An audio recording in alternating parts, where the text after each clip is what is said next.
Visionary Building podcast. I'm Maddie, and this is a YouTube series and a podcast where we chat about the different areas of life with visionaries. Today, I have the pleasure of sitting down with Ms. Rebekka Farquharson.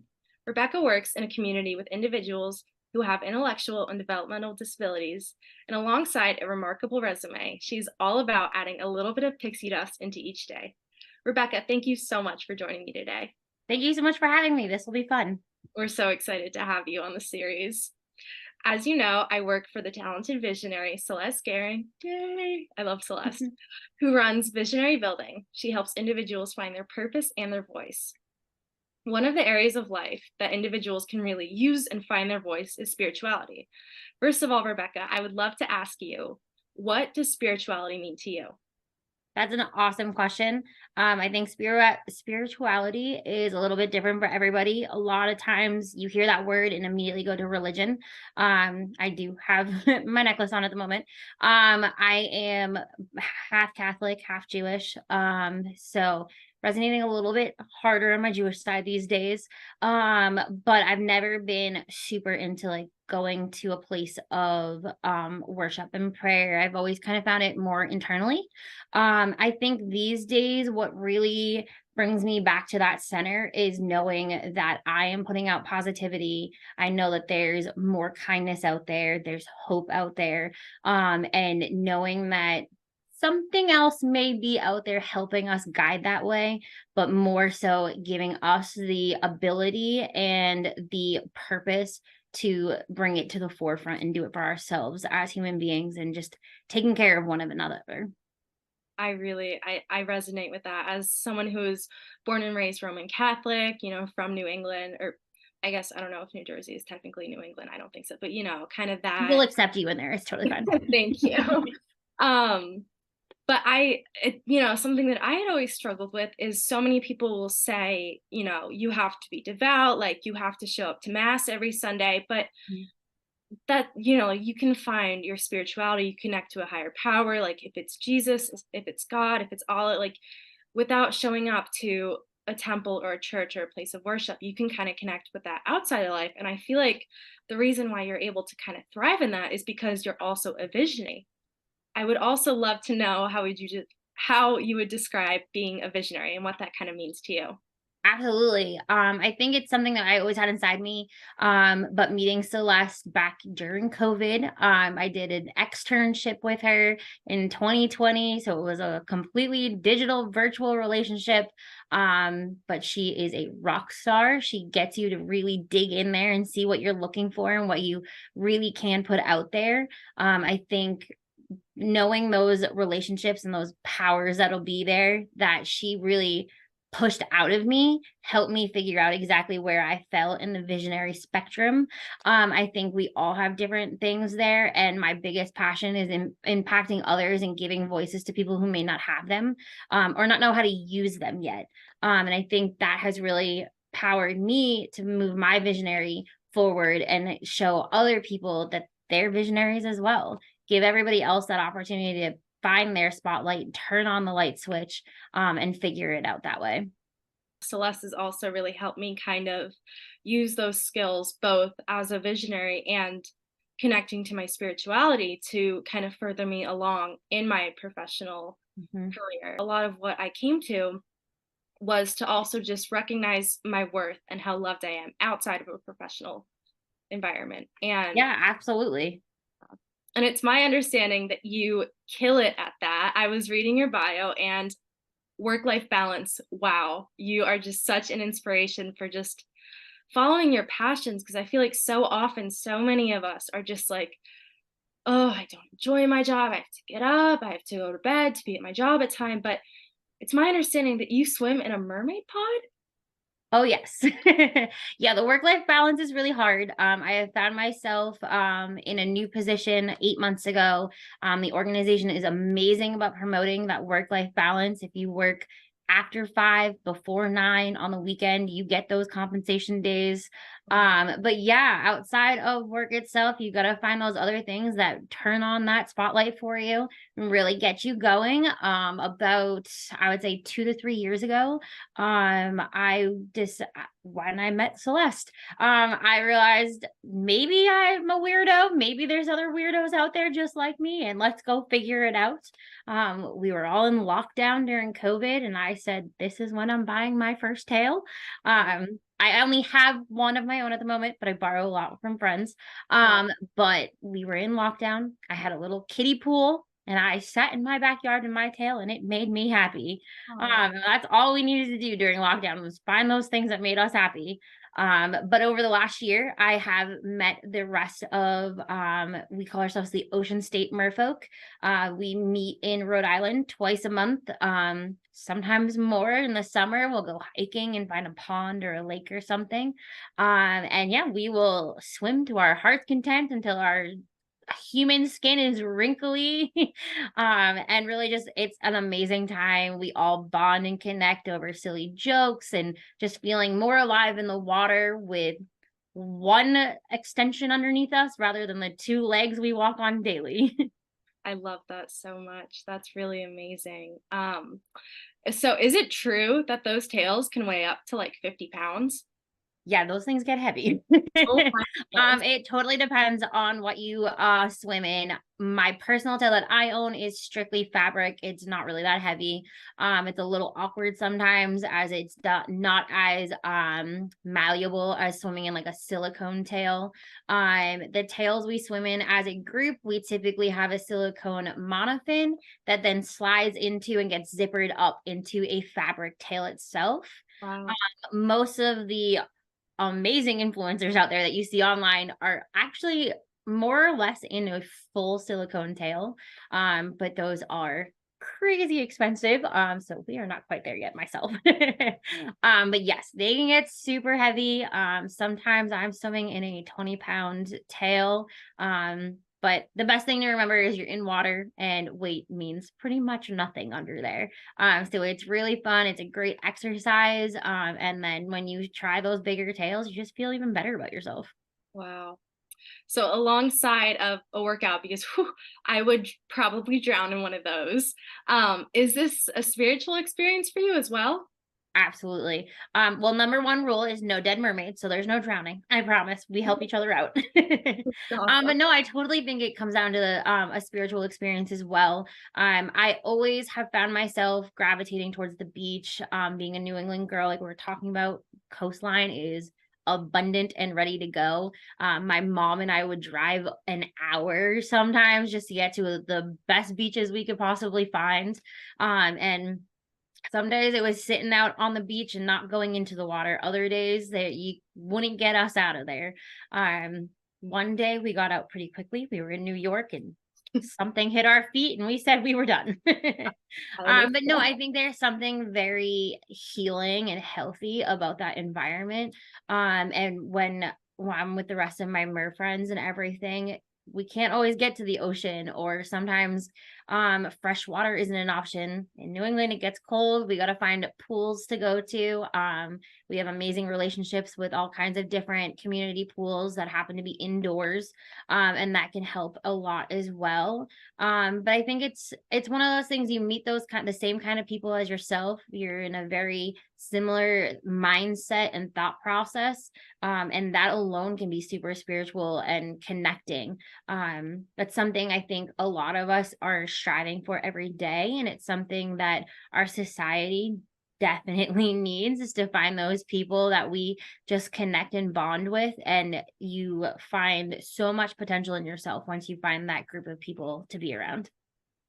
I was just talking about this with my mom because after she had me and my little sister, she turned towards yoga. She wanted a career. She ended up being a certified yoga teacher at, I think, 45, which was really cool to see her do and kind of cheer her on.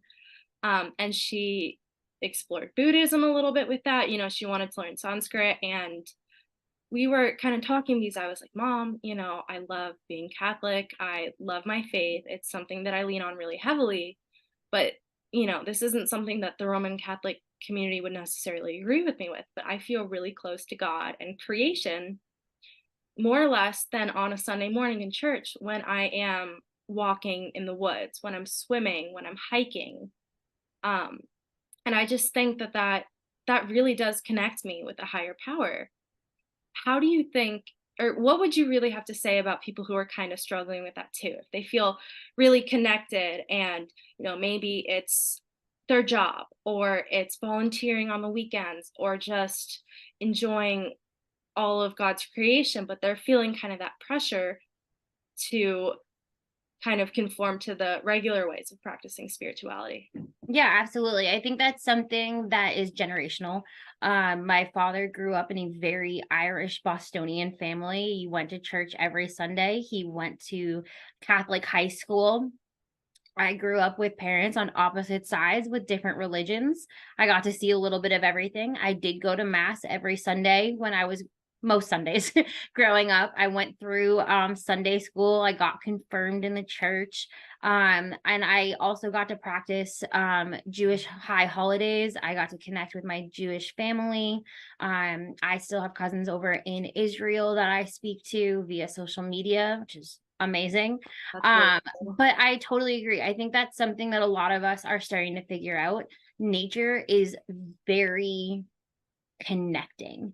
One of my favorite things to do when I'm feeling super overwhelmed is to just take my shoes off, plant my feet right there in the grass and dirt, and just pretend I have roots growing out from under my legs and connecting to the earth that way. If I'm feeling upset or anything and it's sunny outside, I'm gonna go out and grab a little bit of that vitamin D while I can still get it. I totally agree. I think that's something that a lot of people connect to and a lot of people understand.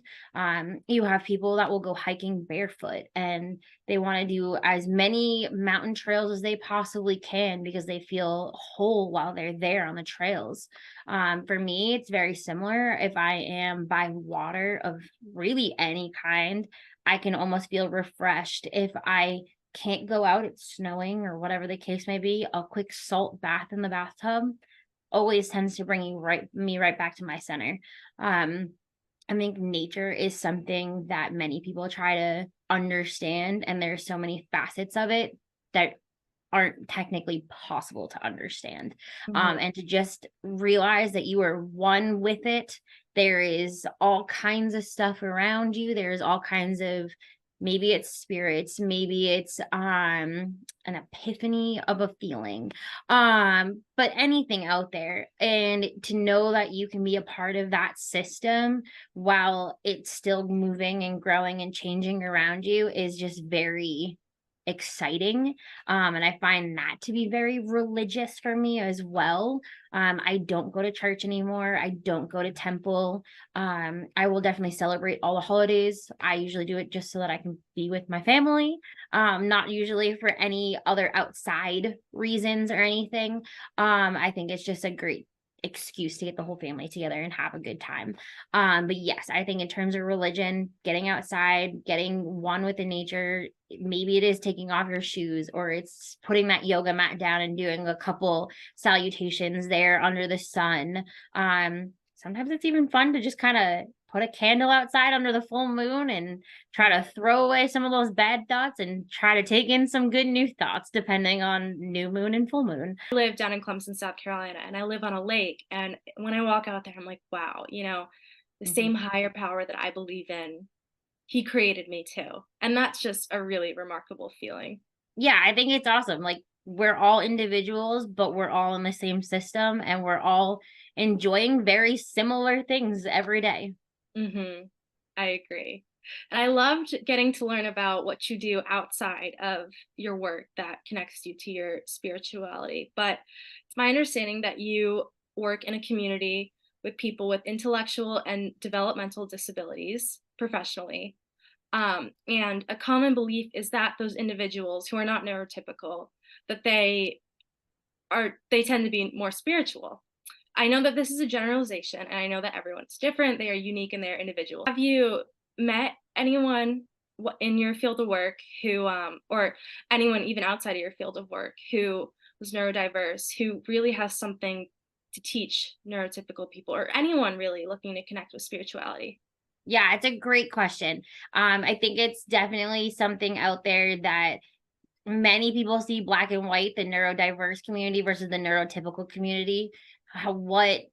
How far into a diagnosis you have to be to hit one side or the other.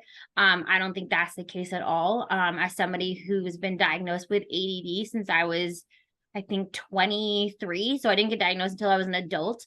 You find those ways of getting yourself out there and how you're going to be able to support yourself. Whether some people want to do the medication route, other people want to try other options. I've never taken medication for my ADD.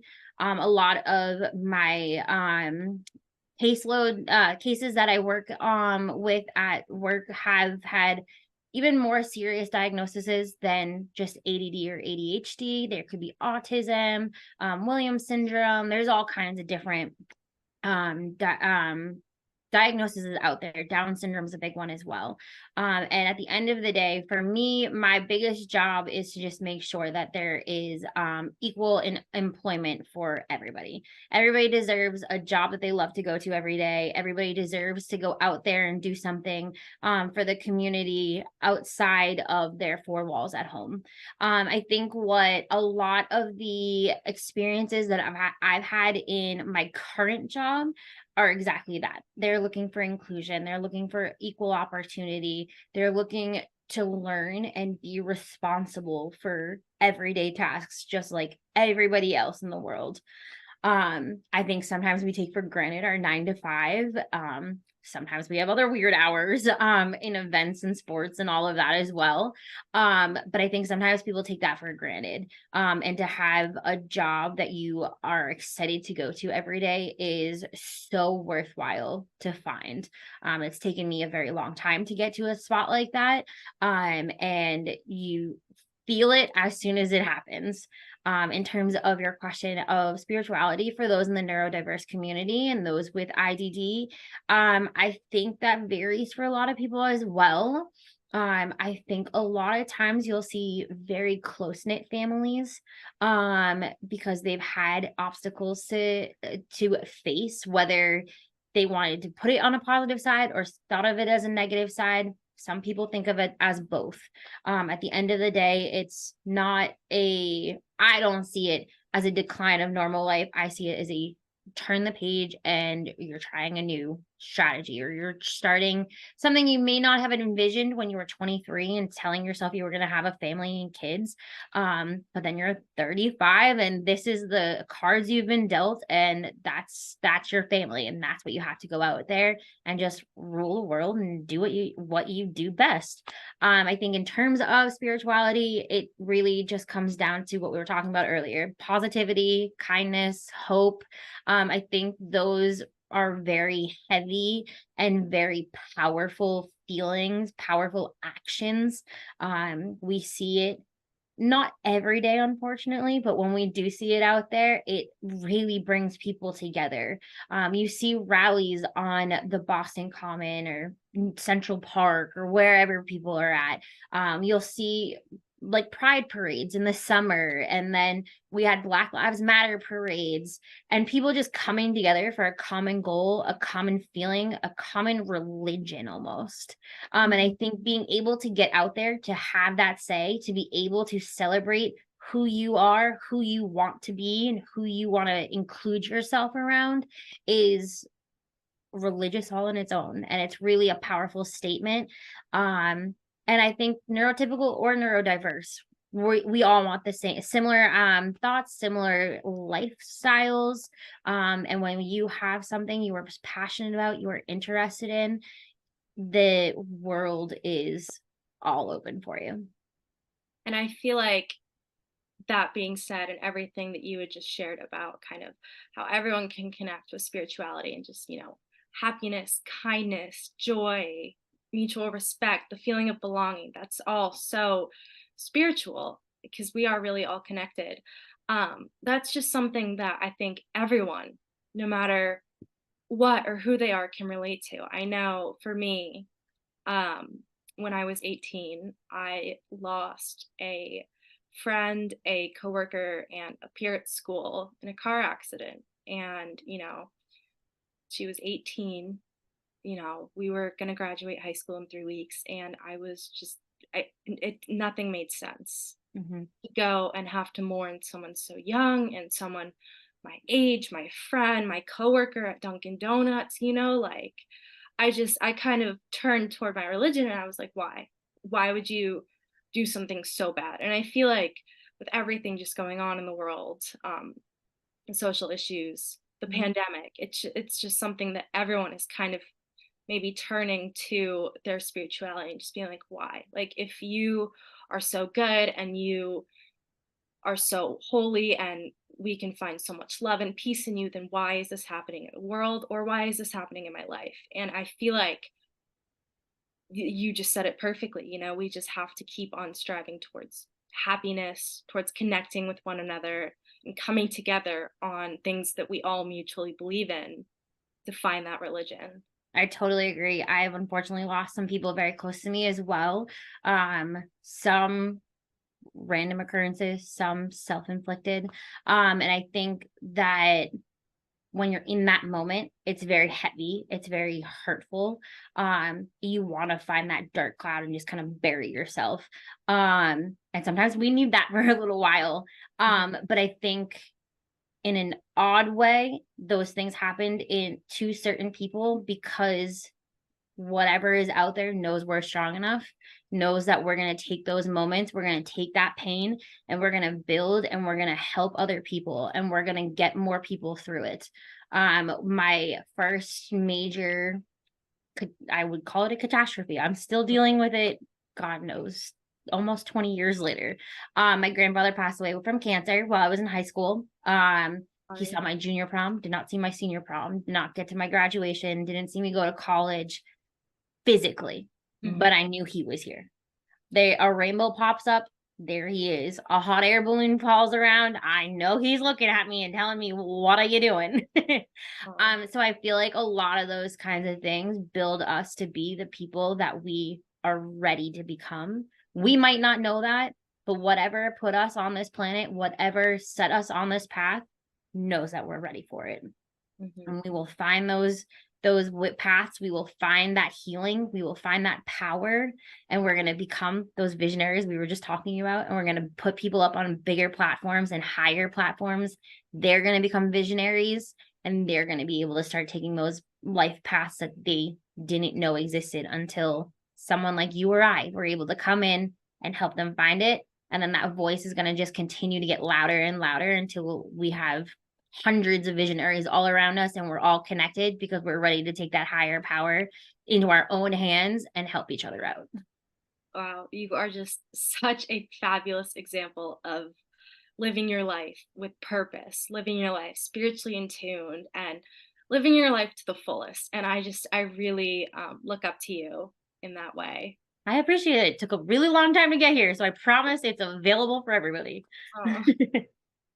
Are there any other ways that you kind of put your spirituality into practice day to day?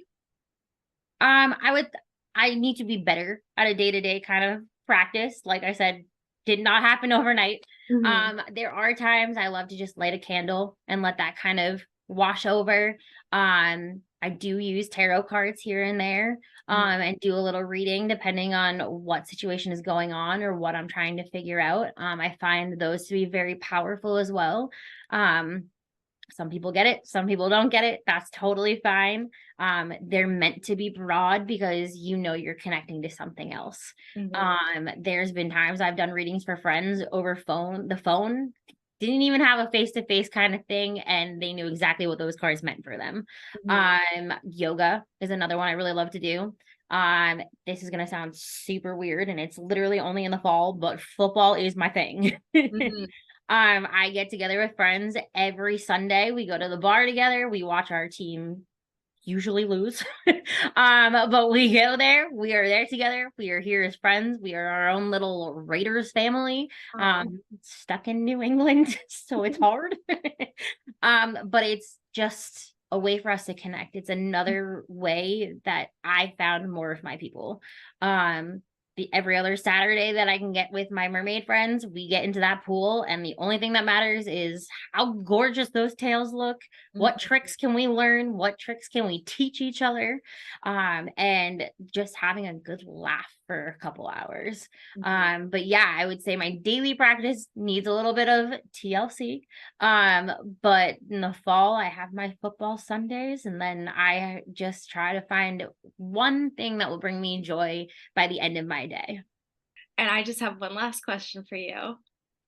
What is your advice for younger females or females of any age really just looking to kind of start the path toward achieving spiritual wellness?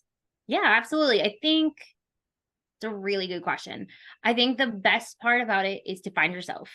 First and foremost, you need to know who you want to be. If you think you're a weirdo, there's probably someone a mile down the road that likes the exact same thing you do. Connect. Don't be afraid to put that out there. I was like, two legs is weird. Why do I have to do this? I put a tail on and I found my people. It's totally okay. Learn yourself, learn your quirks, love yourself. First and foremost, nobody else needs to love you except for you. Until you get that, then the rest of it's going to start to fall into place. So I think that's the first big piece of advice is find yourself and love yourself. After that, just start connecting. When you start connecting and you start putting all those feels out there, the right people are going to come into your life and they're going to set you up. I found Celeste. I found my tail. I found my pod. I've been in a great relationship for more years than I think I've ever been in. And we live together and everything is going awesome. So once you really start to find your own footing, find your kind of people, start living as authentically and positively as you can, that's when it all starts to feel real. And it's it's life. Life is messy. Life is crazy. It's going to throw you one way when you thought you were going the other, but you take that and you roll with it and you just keep going and being yourself, and everything's going to fall into place the right way. It's just so inspiring to watch you live your truth so wholeheartedly. And thank you just so much for taking the time out of your day to sit down and educate me and educate our audience. And I know that I'm walking away from this chat with just so many things to reflect on and so many things that I'm just so excited to add into my daily life. So I thank love that. Thank you you. so much for having me today. This has been amazing. Absolutely. Thank you, Rebekka.